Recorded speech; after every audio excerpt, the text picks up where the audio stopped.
Hi, this is David. In this video, I want to briefly talk about the relationship between commercial banks, Federal Reserve banks, and the public. And also, we're going to talk about the money multiplier. Okay, um, so in our country, like me, we have many citizens, and we are the general public in this story, where there are a lot of us. And then, this is the public.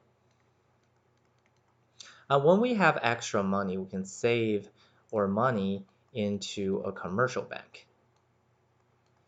Okay, but commercial bank, once they receive or deposit, they don't really hold or money in their vault. Instead, they're going to save the money into the Federal Reserve Bank. This is Fed. Okay, so what is the relationship between the three entities? Basically, the public can deposit their money into bank,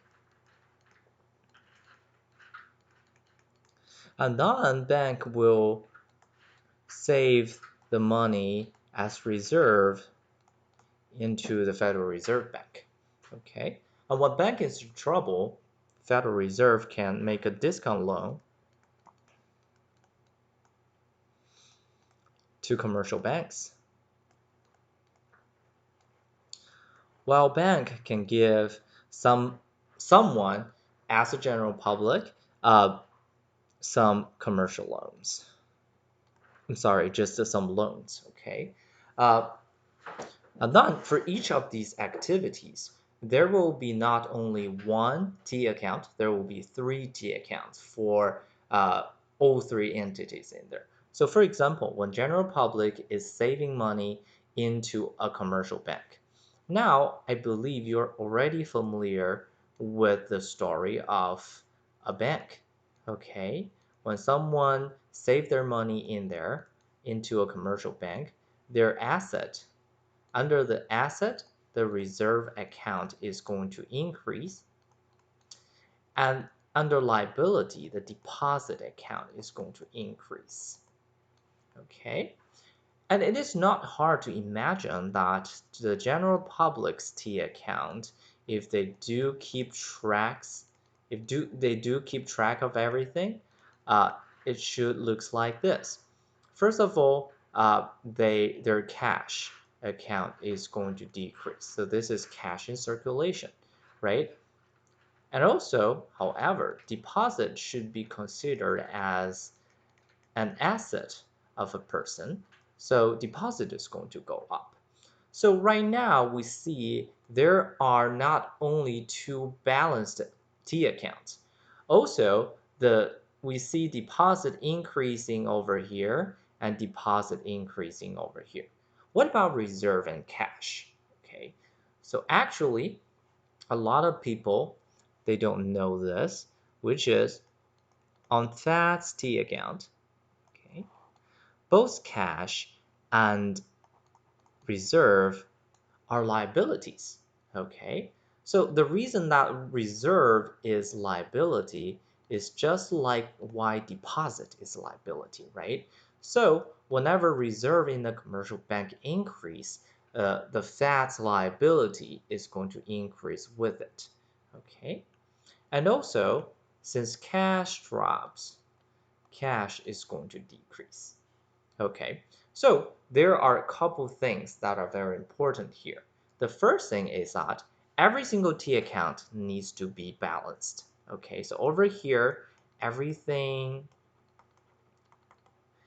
is balanced. Okay.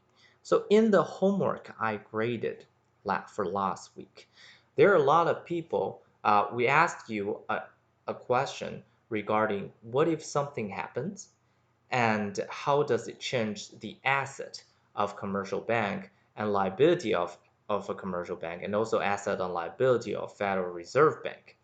A lot of people tells me when people deposit money into commercial bank, the liability is going to increase because they're thinking it as a deposit, right? There's no problem with it. However, if the only thing you told me is the liability of the bank is going to increase, that creates a problem. What is the problem? The T account needs to be balanced, right? So if you increase the liability, you either have another account that is under liability that will be decreased, or you have to increase some account under asset so that it can be balanced, right? So that's the first thing I have to say. And the second thing is that a lot of accounts in here will be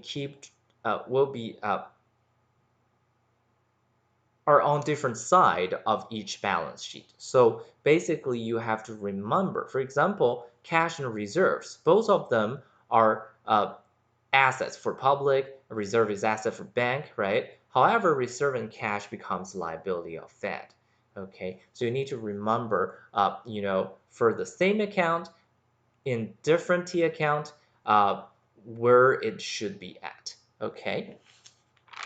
All right, so right now we have approximately at least 4 activities over here, okay, which are making deposit, and that's reserve, and also Fed can give discount loans, and also commercial banks can give mortgage loans or personal loans to the general public. So we're going to use some example later at the end of this video to show you how to solve the problem with those T accounts. Okay, and before doing that, I want you to take a look of 2 very special accounts over here, which is reserve and cash. Okay. Okay, so why do Fed or anyone should care about cash plus reserve? Well, a good reason to think about is that reserve plus cash is actually how much money Federal Reserve has printed. Okay, so that has another name, that is the monetary base. Okay, so reserve plus cash, that is plus cash, that equals to monetary base.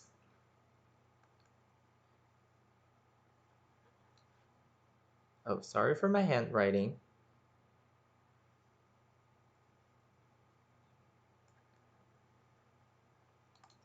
Okay, so why do we care about monetary base? Let's take a look of the story of money multiplier. Okay, so let me show you a small story that looks like this. We have many banks, that is our banking system, and then we have some general public.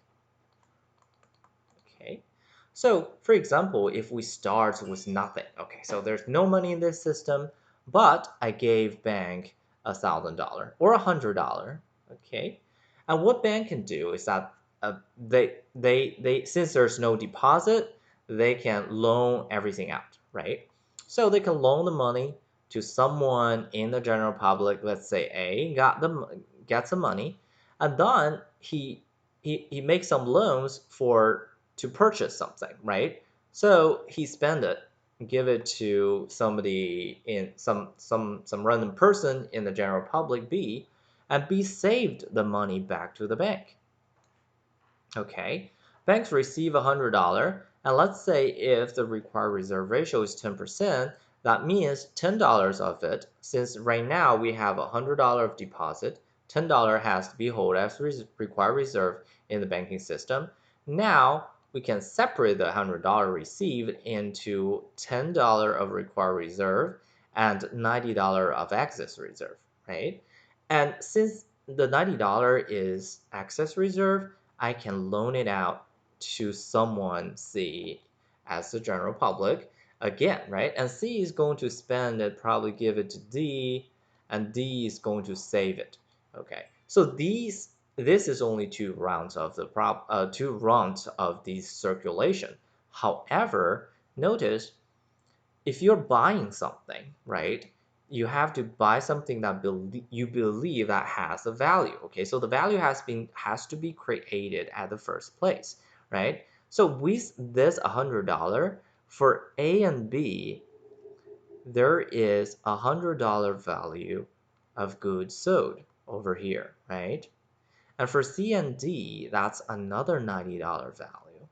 So even though I just I just inject $100 into this system, the value the whole society is going to create will be larger than this $100. So with these two rounds, we created a value of a $190.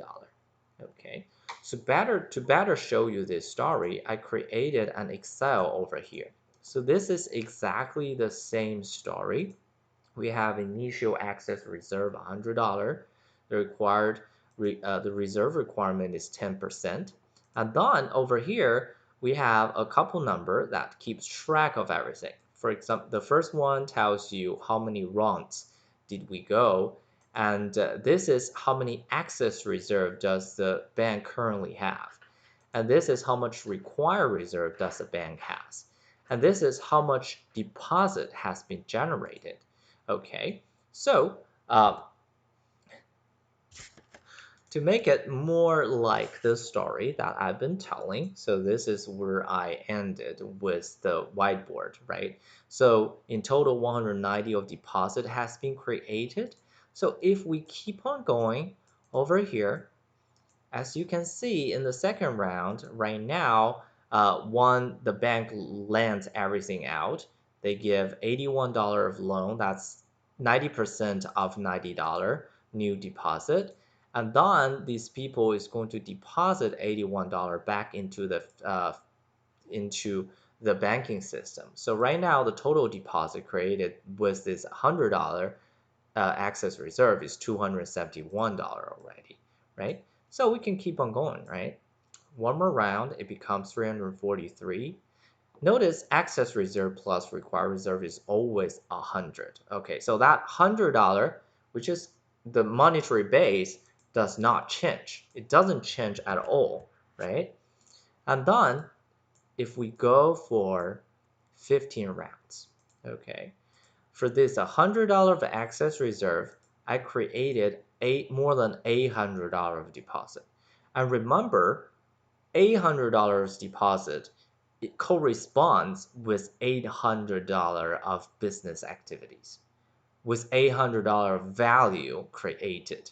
Okay, so if I keep rolling this thing down, and as you can see, at round 66, in total, we created almost $1,000. That's about 10 times of our original access reserve.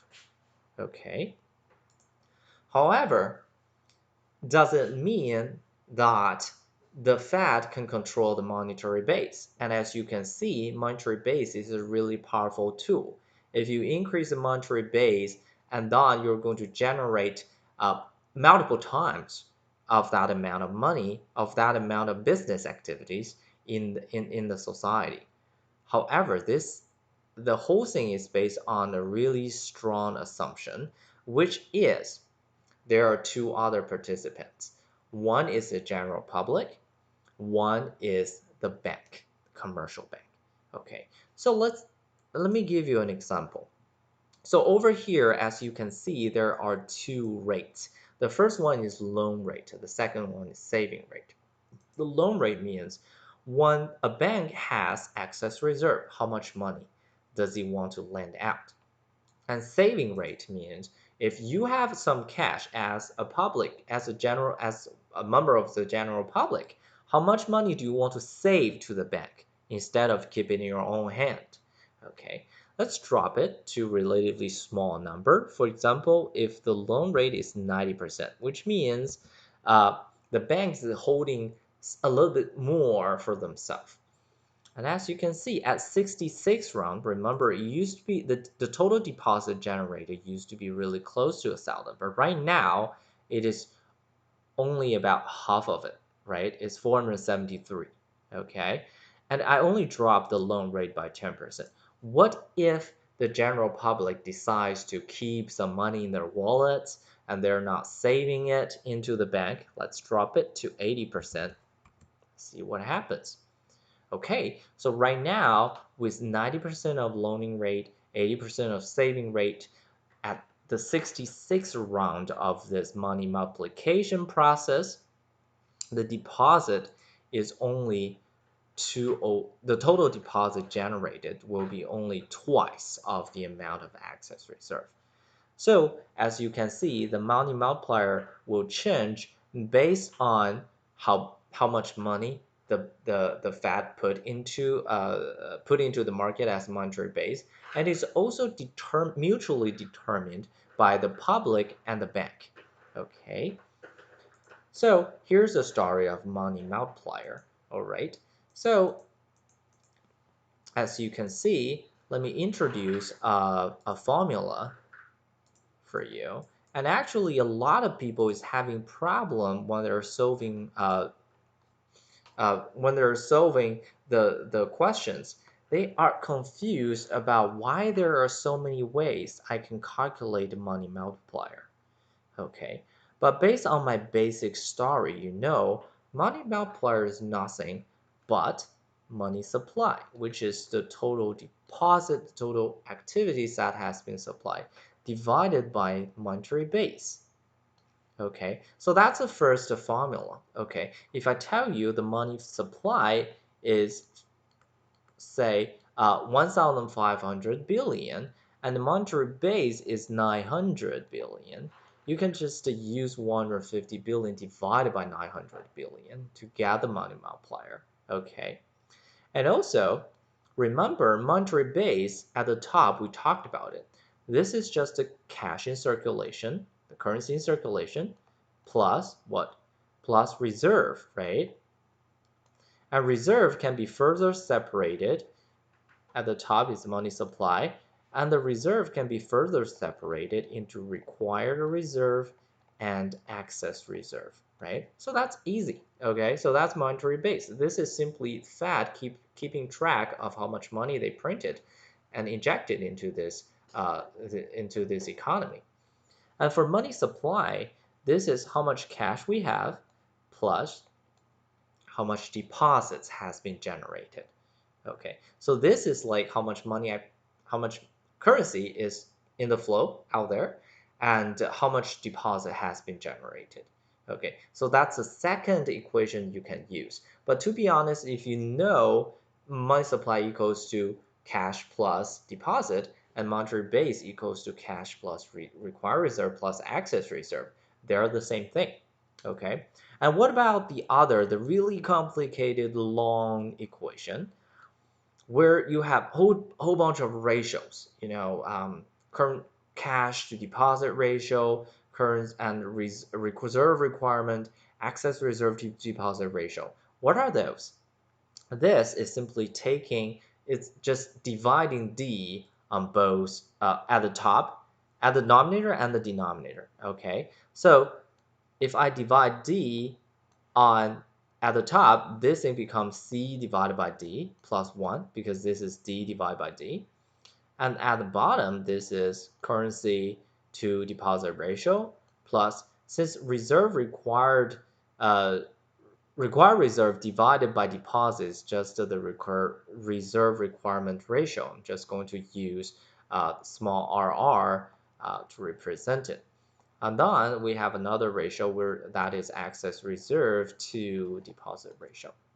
Okay, so this equation, this equation, this equation, they are the same thing. Okay, and it's up to you to decide which one do you want to use. They should all give you the same result. Okay.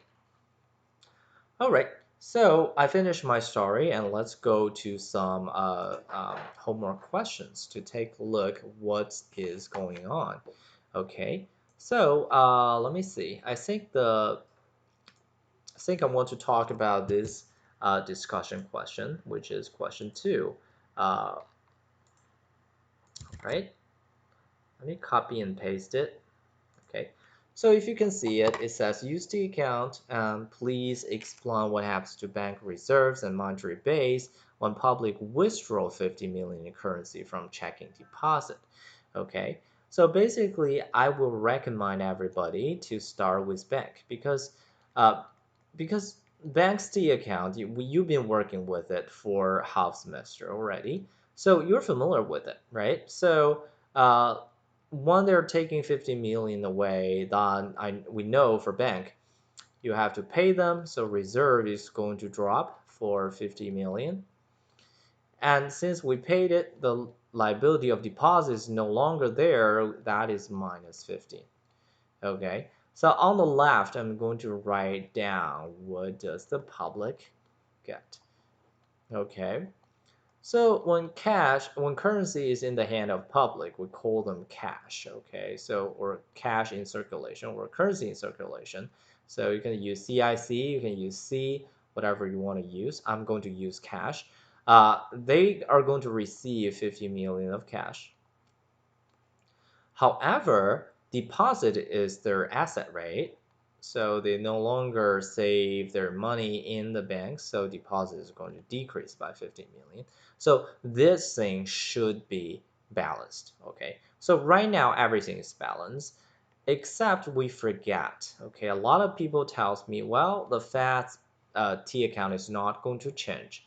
That is not true because even though the total liability will be the same thing, the Fed do cares about among those money they printed, how much money is in the current is working as currency in circulation, and how many of them are hold in banks reserve. Okay, so but what they did is really simple. If the reserve of commercial bank decrease, they're going to say, okay, so it decreased. If the cash in the public can increase, they're going to just say, all right, so I have the 50 million of cash. Okay, so that's the story. And then the next one I want to talk about is, let's talk about the question 6 over here.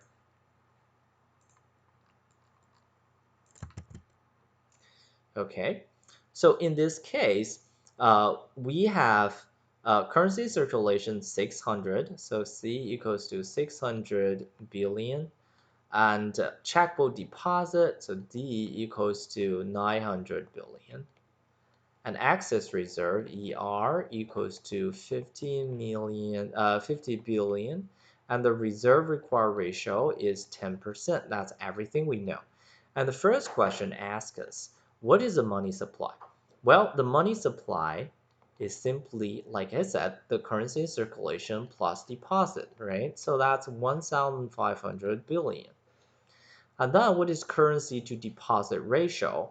That is 600 to 900, right? So currency to deposit, that is 2/3. Okay, so this is 0.67. That's approximate number. All right.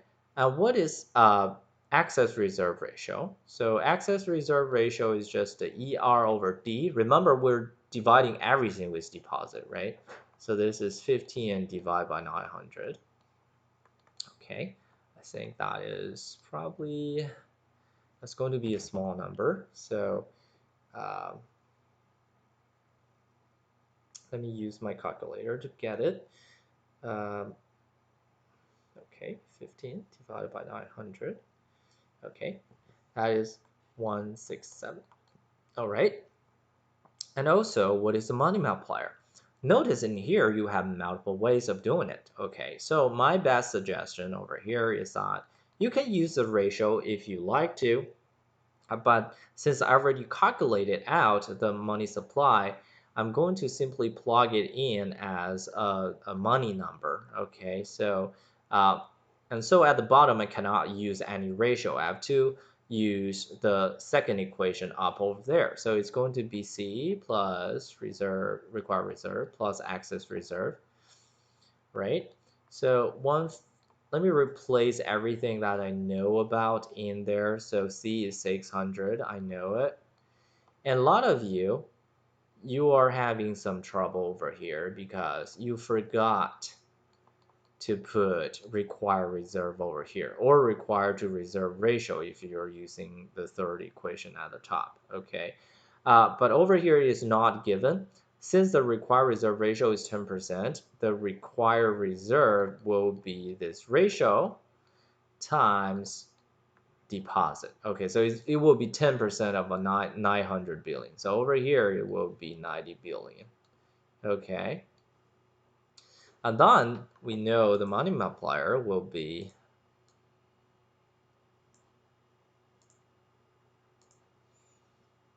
okay. Okay, where's my pen? Okay, here at the bottom. Okay, so my my money multiplier will be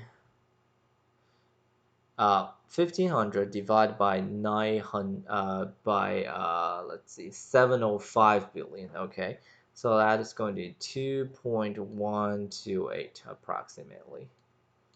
Okay, a lot of people is making problem is making mistake by ignoring the required reserve over here. Okay, and for B, suppose there's a very large open market purchase. Okay, so open market purchase is just a Fed buying security from commercial banks and giving them cash. So the reserve is going to increase by 1,400 billion. And we're assuming the money multiplier is not changing, so hopefully that's the case, all right? But most likely it won't be. 2.128. That's about 2,979.2 billion money supply generated. So this is monetary base, this is money multiplier, and in this case, I'm trying to figure out the change in money supply, which is which is about 3,000 billion. Okay, and now suppose the Fed conducts the same open market purchase in Part B, except the banks choose to hold all the process as excess reserves. Okay, which means there's no loan. Okay, so let me show you with my Excel file. Okay, let me bring everything back so that you can compare it with a perfect money multiplier story. Okay, if they keep the $100 I gave them as the excess reserve, then loan rate will be 0% for this money, and boom, nothing happens, right? Because it really depends on how much loans the bank uh, is going to make to the general public. In this case, bank choose to not cooperate, and they're completely not lending anything out. So which means under that case, these, if you take a look of that, since the money supply, money multiplier is over here, money supply equals to currency plus deposit. And over here, require reserve and excess reserve. Notice the currency in circulation does not change. Okay, deposit, no multiplier effect, it's not changing. This C does not change. And also, since required reserve is only a proportion of deposit, okay, if it is 10%, that's 10% of deposit. If it is 20%, that's 20% of deposit. That is not going to change. Except the excess reserves is the only thing that is going to increase by a lot. Okay, so what happens is that the monetary base is going to increase by a lot, and money multiplier is going to decrease, and the money supply is not going to change. Okay, and that's exactly what happens in 2008. The Fed did 4 rounds of quantitative easing, but most of the money were kept as excess reserve in the bank. Okay, which means there's no business activities, there's no stimulus to the economy for these monetary policies.